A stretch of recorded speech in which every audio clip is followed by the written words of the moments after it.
On n'a jamais vu ça à quelques kilomètres de la frontière espagnole. L'autoroute A9 presque vide pour une journée pourtant classée rouge. Les vacanciers eux-mêmes n'en reviennent pas.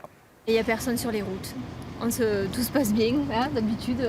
D'habitude, c'est beaucoup plus difficile que ça. Mais là, on ne peut même pas s'arrêter sur cette aire d'autoroute normalement. Donc là, tranquille.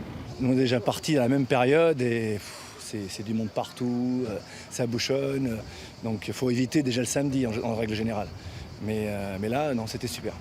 Et sur l'aire du village catalan, il n'y a pas la foule habituelle des grands chassés-croisés. Les animateurs de Vinci Autoroute ne sont pas débordés de travail et dans les commerces, pas de bousculade.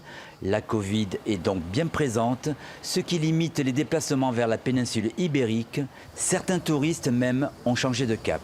À la base, on devait aller en Espagne, mais comme il y a le corona, on va rester à Perpignan. La résurgence de l'épidémie en Catalogne Sud a donc refroidi les vacanciers et les conseils de prudence du Premier ministre semblent aussi avoir été entendus.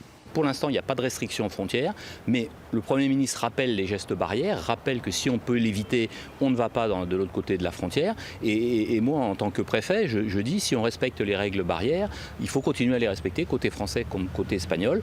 Mais effectivement, si les gens peuvent s'abstenir d'aller de l'autre côté, c'est mieux. D'après les services des autoroutes sud de France, le trafic estival sur la 9 en direction de l'Espagne aurait baissé d'au moins 30% par rapport à 2019.